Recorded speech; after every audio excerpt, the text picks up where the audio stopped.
President Biden returned to his roots in Scranton, Pennsylvania this evening to make the case for his economic package as negotiations hit a critical point. Somewhere along the way, we stopped investing in ourselves.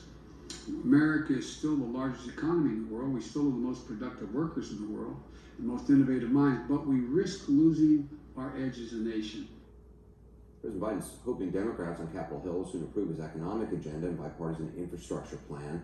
Meantime, the social spending package is shrinking. For more, let's go to CNN's Phil Mattingly at the White House. So, Phil, as the president tries to sell this agenda, can you explain what is still in his proposal?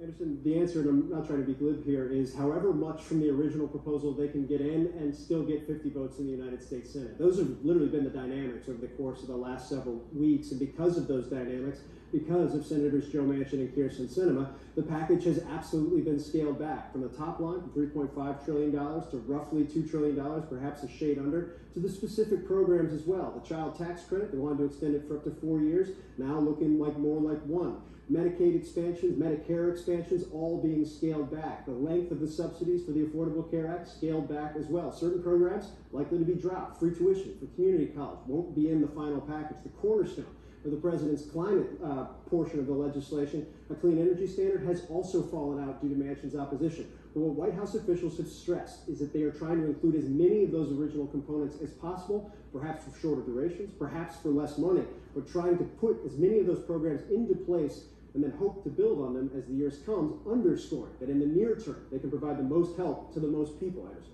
And what about Senator Sinema? What's the latest on what she wants and what the White House is willing to let go? The best description I've gotten of late was from a Democratic Hill source who's referred to as enigma. She just simply, Democrats don't have a great sense of where she stands on many things, and there's a reason for that. Senator Sinema has been very clear, so is her team, that she's negotiating directly with the White House. And one of the things that has come out of those negotiations is that the critical pay-fors, the revenue streams that the president has made clear would result in his sweeping proposal having no net cost. She's opposed to several of them, including an increase in the corporate tax rate. That has left White House officials to scramble over the course of the last 24 hours, trying to find alternative ways to pay for this proposal.